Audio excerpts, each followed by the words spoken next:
Hi friends, എല്ലാവർക്കും എൻ്റെ യൂട്യൂബിലേക്ക് സ്വാഗതം. ആദ്യമായിട്ടാണ് നിങ്ങൾ ഈ ചാനൽ കാണുന്നതെങ്കിൽ ഒന്ന് സബ്സ്ക്രൈബ് ചെയ്ത് സപ്പോർട്ട് ചെയ്യണേ.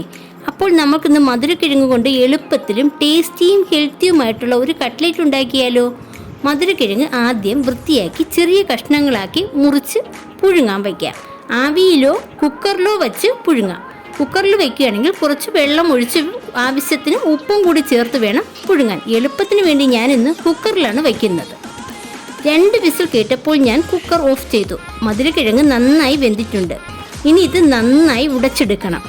ഇനി ഇതിലേക്ക് ഒരു സവാള ചെറുതായി അരിഞ്ഞത്, 4 അല്ലി വെളുത്തുള്ളി ചെറുതായി അരിഞ്ഞത്, ഒരു പച്ചമുളക് ചെറുതായി അരിഞ്ഞത്, കുറച്ച് മല്ലിയിലയും കറിവേപ്പിലയും ചെറുതായി അരിഞ്ഞെടുത്തതും ചേർത്ത് കൊടുത്തിട്ടുണ്ട്. ഇനി ഇതിലേക്ക് ആവശ്യമായ മസാല ചേർക്കാം.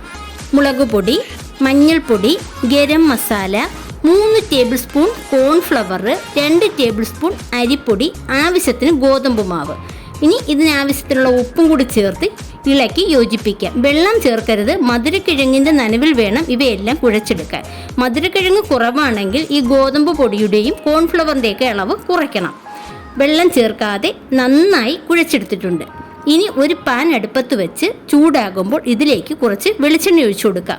നമുക്ക് വെളിച്ചെണ്ണ ഇല്ല എങ്കിൽ സൺഫ്ലവർ ഓയിലായാലും കുഴപ്പമില്ല. എണ്ണ ചൂടായിട്ടുണ്ട്. ഇനി ഇതിലേക്ക് കുറച്ച് മാവെടുത്ത് കൈവെള്ളയിൽ വെച്ച് പരത്തി ചെറിയ കട്ട്ലേറ്റ് രൂപത്തിലാക്കി നമുക്ക് എണ്ണയിലേക്ക് ഇട്ട് കൊടുക്കാം.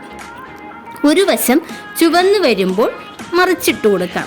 2 വശവും ബ്രൗൺ കളറാകുമ്പോൾ എണ്ണയിൽ നിന്നും എടുക്കാം.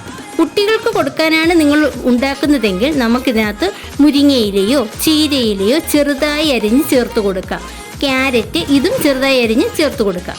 ഇങ്ങനെ ഹെൽത്തിയും ടേസ്റ്റിയുമായിട്ടുള്ള നല്ല കട്ട്ലേറ്റ് റെഡി ആയിട്ടുണ്ട്. അപ്പോൾ അടുത്ത വീഡിയോയുമായി വീണ്ടും കാണാം.